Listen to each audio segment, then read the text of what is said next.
100 টাকায় 1.5 কিলো। যেহেতু ঘর থেকে ভেবেই আসছিলাম সবজি ছাড়া আর কিছু নেব না, তাই ভাবলাম এখান থেকে 1 কিলো টমেটো নিয়ে নিই। হাই, তোমরা সবাই কেমন আছো? আমার ছোট্ট একটা মিনি ব্লগে তোমাদের সবাইকে ওয়েলকাম। আমার ঘরে টমেটোটা একটু বেশি রান্না হয়, কারণ আমি সব সবজিতেই টমেটো ইউজ করি। আমি যদি সব সবজিতে টমেটো না দিই তাহলে আমার খেতে একটুও ভালো লাগে না। আর কদিন থেকে টমেটোর উপরে ভালোবাসাটা আমার ভীষণ বেড়ে গেছে।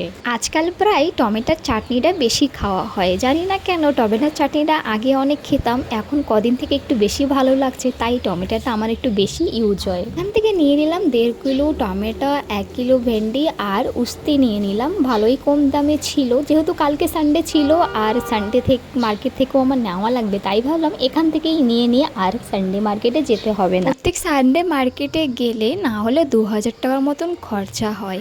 এবার এক মাসে 4টে या तो 3টে সানডে আসে, আবার হার সানডে তো বাজারে যাওয়া এরকম ইম্পসিবল হয়ে যায়। হার সানডে 2000-এর বেশি সবজি আমাদের ঘরে আসে, আর সবজি হার জিনিস একটু একটুই আনা হয়, তারপরেও এক সপ্তাহের ভিতরে সব কিছুই শেষ হয়ে যায়। আচ্ছা সরি, আমি ভুল বলে ফেলেছি, শুধু সবজি নয় ফলও আনা হয়। আর ঘরে সবসময় ফল খাওয়া হয়, ডেলি সকালে মর্নিংয়ে ব্রেকফাস্টে কিন্তু ফলটা আমাদের সবসময় খাওয়া হয়, তাই প্রত্যেক সানডে আমাদের ঘরে কিন্তু ফলটাও আনা হয় সবজির সঙ্গে সঙ্গে।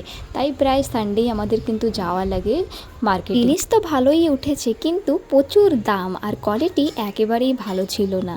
আমার সঙ্গে ছিল আমার অনেক দিদির ছেলেরা, কাকার ছেলেরা, মানে সবাই ছিল, আর সবাই মিলে কিন্তু অনেক কিছু নিয়েছে। এখানে এক একটা লাইটার দেখো 50 টাকা করে বিক্রি হচ্ছিল, তো সবাই নিয়েছে এখান থেকে, কিন্তু খুব কম দামে পেয়ে গেছি লাইটারগুলি 50 টাকার ভিতরে। আমি কিন্তু যেতে পারিনি জঙ্গলিঘাট মার্কেটে, তো কোন জায়গা বেশি ভালো সামান উঠেছে সেটা কিন্তু তোমরা আমাকে কমেন্টে জানিও, অ্যাওয়েটিং বাজারে কি জঙ্গলিঘাটে। তো ভিডিওটা ভালো লাগলে লাইক, কমেন্ট, শেয়ার অ্যান্ড পেজটাকে ফলো করে নিও।